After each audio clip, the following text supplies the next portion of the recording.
Welcome to the Ultimate Sports Blog Podcast. Today is Wednesday, October 17th, 2018. This is going to be a quick one today because not much is on the agenda.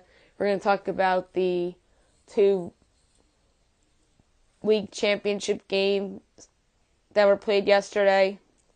Go over the NBA opening night results, look ahead to tonight's NBA games. Same for the NHL, except their opening night was a few weeks ago. Then I'll do my weekly NHL power rankings. Alright. We'll start with the American League Championship Series. The Red Sox defeated the Astros 8-2 to take a 2-1 series lead. Impressive win for the Red Sox as they pulled away late. Nathan Eovaldi gets the win. Joe Smith with the loss. Top of the first, RBI double. JD Martinez, 1-0 Sox. RBI ground Alexander Bogaerts, 2-0 Sox. Dallas Keuchel was shaky his whole start. Bottom of the first, RBI single. Marvin Gonzalez made it 2-1. Bottom of the fifth, RBI double. Alex Bregman made it 2-2. Top of the sixth one, Steve Pearce made it 3-2 Sox. Top of the eighth, bases loaded, hit by pitch, Mitch Moreland. The drive in and run, 4-2. Then a grand slam by Jackie Bradley Jr. put this game away at 8-2. Bradley's probably the favorite for the MVP of the ALCS right now. But you never know because the Astros can still come back and win this series, or Bradley can cool off and somebody else on the Red Sox can emerge and get a big hit in a big spot. You never know. And what was an absolute classic last night, the Dodgers defeated the Brewers 2-1 in 13 innings to tie the series up at 2 apiece. This was a great game. Julio Urias with the win, Junior Guerrero with the loss. Bottom of the first, RBI single. Brian Dozier, 1-0 Dodgers. Top of the fifth, RBI double. Domingo Santana ties up at 1 apiece. Bottom of the 13th, the walk-off RBI single by Cody Bellinger gave the Dodgers an important 2-1 win to even up the series at 2 apiece. And guess what? These two teams are playing at 5 o'clock on Fox Sports 1. So they get the early game. Wade Miley and Clayton Kershaw. And the night game is Red Sox Astros on TBS. Rick Porcello and Charlie Morton. I'm very surprised that Justin Verlander is not starting this game.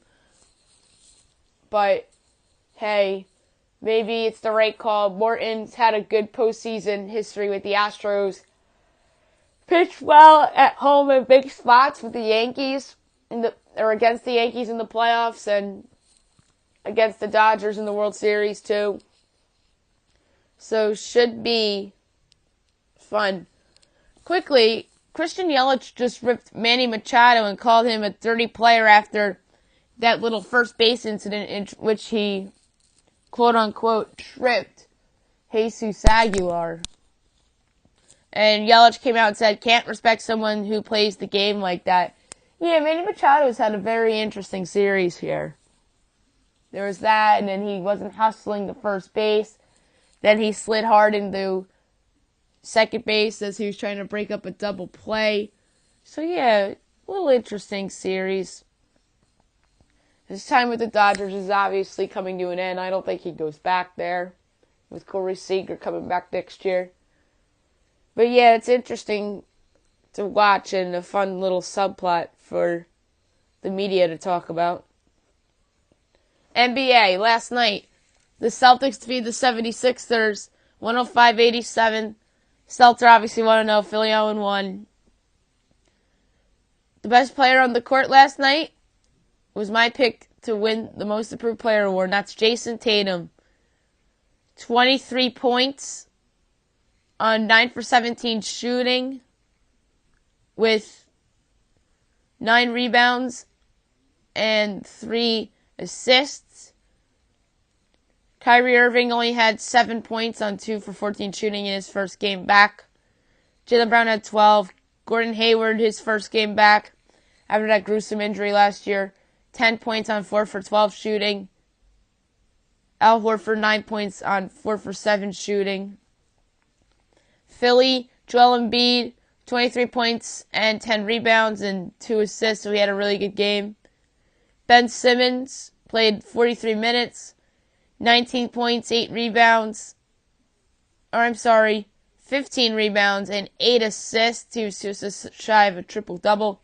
And Markel Fultz, who I think is one of the players facing a make-or-break year. 5 points, 3 rebounds, 2 assists in 24 minutes on 2 for 7 shooting. The Warriors defeated the Thunder 108-100. They're obviously want to know OKC 0-1. Russell Westbrook did not play. Stephen Curry, 32 points on 11 for 20 shooting, 5 for 9 for 3, 8 rebounds and 9 assists. Klay Thompson didn't have a good game, 14 points on 5 for 20 shooting, 1 for 8 from 3. Kevin Durant had a okay game, 27 points, 9 for 21 shooting, 0 for 5 from 3, 8 rebounds and 6 assists.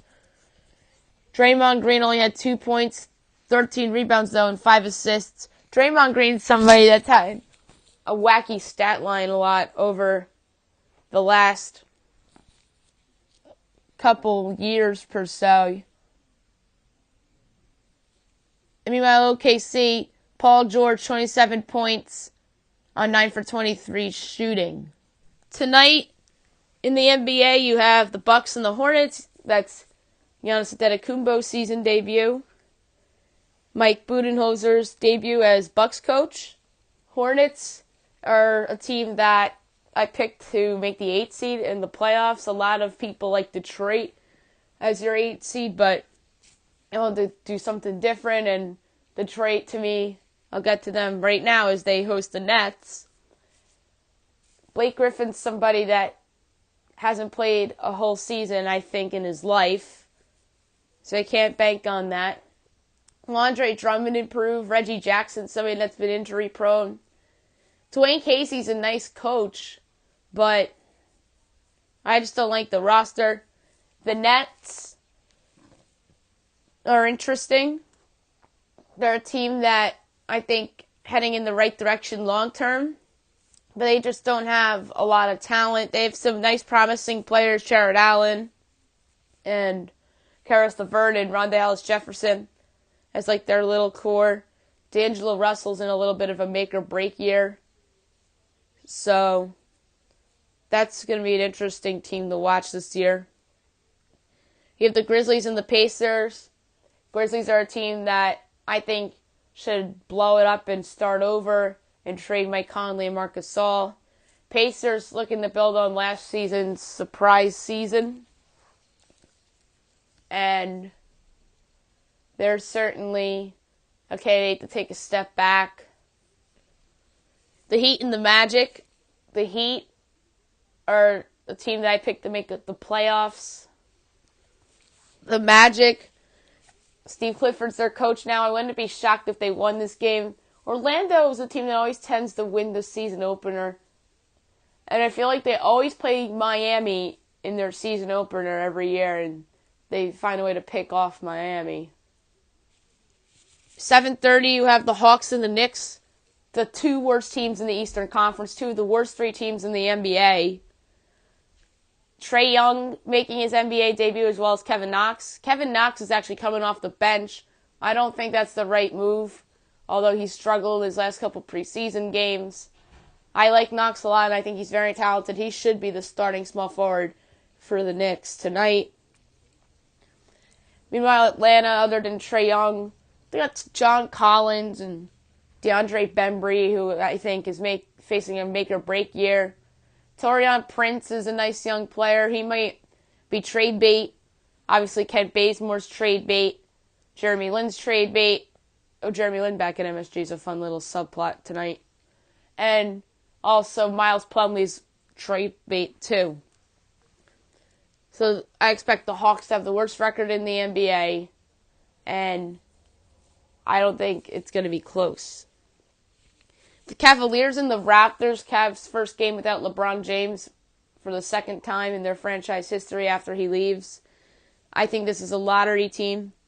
I think there's a chance Kevin Love gets traded. I think there's a big chance that George Hill gets traded. They're going to be building around Colin Sexton and, I guess, C.D. Osman. 8 o'clock on ESPN, you have the Pelicans and the Rockets. Anthony Davis against James Harden. This should be a fun game. I usually do pick the ESPN games. I like the Rockets to win tonight, but I think this game will be close.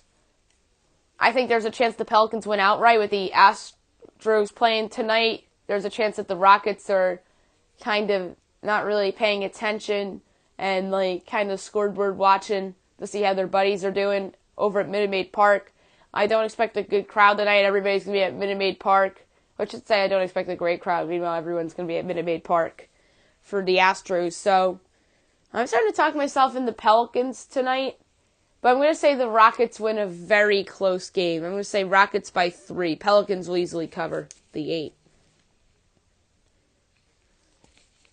At 8:30, you have the Timberwolves and the Spurs. Jimmy Butler. Let's see how he plays after not playing in the preseason. Spurs, life without Kawhi Leonard. I don't think this team is going to be good at all. At 10 o'clock, you have the Jazz at the Kings. This could be a tricky spot for Utah, looking ahead a little bit. Sometimes there's that team that loses on opening night where you don't expect them to lose. I think the candidates are Detroit. I actually do think the Nets are going to win tonight. The Knicks, but the Knicks are the third worst team in the NBA. The Hawks are the worst team in the NBA, so one of the 3 worst teams are going to win tonight. Obviously, the Pacers are a candidate. I obviously think the Heat are a candidate. I think Orlando wins that game. I don't think there's a chance the Raptors lose. I think there's a chance the Rockets lose. Because I made the case they're going to be paying attention to what's going on at Minute Maid Park. I think there's a big chance the Spurs lose. I think there's a slim chance the Jazz lose, only because they're a team that's getting a lot of buzz this year, and it just wouldn't shock me if Sacramento came out and gave them a game, or say if it went to overtime and Donovan Mitchell misses shots and Utah's an injury away from a bad team pulling off an upset, especially away from Salt Lake City. And at 10:30 on ESPN, you have the Mavericks and the Suns. Luka Doncic versus DeAndre Ayton. That's going to be a lot of fun. I think the Mavericks are going to win this game. They're the better team, better coach. We don't know how this new coach for Phoenix is going to be yet. I can't wait to watch DeAndre Ayton and Luka Doncic. Obviously can't wait to see Devin Booker and how Dennis Smith Jr. looks. It's a lot of intrigue to that game, but give me the Mavericks on the road in that one as a 1-point underdog. And you have the Nuggets and the Clippers. The Nuggets are actually favored in that game. And it wouldn't shock me if the Clippers pull off a semi-mini home upset, even though they're only a 1.5-point underdog. I probably would pick the Nuggets to win that game because they're just a better team. But that's not on ESPN. And a game between 2 of the 7 worst teams in the Western Conference is. NHL. There was a lot of games last night. The Rangers defeated the Avalanche 3-2 in a shootout. The Rangers go to 2-4. The Avs go to 3-1-2. Number 1 star of the game was Kevin Shattenkirk with 2 assists. Number 2 star of the game with 41 saves, Semyon Varlamov. He was fantastic and is the reason why this game went this far and the reason why Colorado got a point. Henrik Lundqvist, number 3 star of the game with 31 saves. The Devils defeated the Stars 3-0 to improve to 4-0. The Stars are 3-3. Number 1 star of the game, the backup goaltender, Keith Kincaid with 24 saves. Number 2 star of the game, Kyle Palmieri with a goal. And Blake Coleman's number 3 star with a goal. The Flyers defeated the Panthers 6-5 in a shootout. They are 3-3. The Panthers are 0-2-2. Number 1 star of the game with 2 goals, Claude Giroux. The number 2 star of the game with 2 goals, Alexander Barkov. And the number 3 star of the game with 2 goals is Wayne Simmons. The Canucks beat the Penguins 3-2 in overtime on a goal by Brock Boeser. Actually, no. It was a deflection by Brock Boeser. And here's the number 1 star of the game with the goal. Number 2 star of the game, Carl Hagelin with the goal. Number 3 star of the game is Brett Sutter, the former Penguin, with the goal. Vancouver's 4-2. Pittsburgh is 2-1-2. The Lightning defeated the Hurricanes 4-2. They are now 3-1. Carolina's 4-2-1. Number 1 star of the game was Tyler Johnson with the hat trick. Number 2 star of the game was Yanni Goudreau with a goal. And the number 3 star of the game was the backup goalie from Tampa Bay with 38 saves, Louis Domingue. The Wild defeated the Coyotes 2-1. This was much needed win for the Wild. They are 2-2-2. Arizona's 1-4. Number 1 star of the game with the goal, Eric Stahl. Number 2 star of the game with 31 saves, Stefan Dubnyk. And the number 3 star of the game with the goal, Mikael Granlund. The Oilers defeated the Jets 5-4 in overtime. A great win for the Oilers as they're 2-2. Winnipeg is 3-2-1. Number 1 star of the game, the best player in the world with 2 goals and 2 assists, Connor McDavid. The number 2 star of the game with 2 goals, Adam Lowry. And the number 3 star of the game with the goal, Darnell Nurse. The Golden Knights defeated the Sabres 4-1 to improve to 3-4. Buffalo drops to 3-3. Number 1 star of the game with a goal, Cody Eakin. Number 2 star of the game with 26 saves, Marc-Andre Fleury. And number 3 star of the game with a goal and 2 assists, William Karlsson. Tonight's slate, not big. On NBCSN at 7 o'clock, you have the Rangers and the Capitals. I think this is a bit of a game for the Capitals in which they kind of have to win to get themselves above 500. And then you have the Rangers, a team that is probably going to play their backup goaltender tonight. So the Capitals got to take advantage there. Blues Canadians, a early surprise against an early disappointment. 9:30 on NBCSN, you have the Bruins and the Flames. The Bruins have won 4 in a row after that disastrous loss to the Capitals 2 weeks ago on opening night. And the Flames off to a solid start. And I'm going to take the Capitals and the Bruins to win your hockey games tonight. Like I said, the Rangers are probably playing their backup goalie, and the Bruins are just on a roll right now, not picking against them. And then the Islanders and the Ducks is your 10 o'clock game. The Islanders, they won a couple nice games. They won an overtime game, and then they had the shutout win over the Sharks. Anaheim's off to a solid start this year. NHL Power Rankings, going to go from 31 to 1 as I do each and every week. Number 31 is the Detroit Red Wings. They're probably the worst team in the league. Number 30 is the Arizona Coyotes. They're the worst team in the West. Number 29 is the New York Rangers. 2 of their last 3 games, they got wins. Both of those were at home. Both of them were against who I think would be playoff teams in San Jose and Colorado. 28 is the Islanders. Talked about them a little bit a couple minutes ago. 27 is the Oilers. Off to a bit of a slow start, although they won their last 2. 26 is the St. Louis Blues. They got to turn this around. Number 25 and 24 are 2 of the surprise teams early on in Ottawa and Montreal. How long do they keep this up? And if you ask me who do I think will last longer, the answer is Montreal, because they have the goalie advantage with Carey Price over Craig Anderson. 23 is the Los Angeles Kings. A bit Jekyll and Hyde to start the year.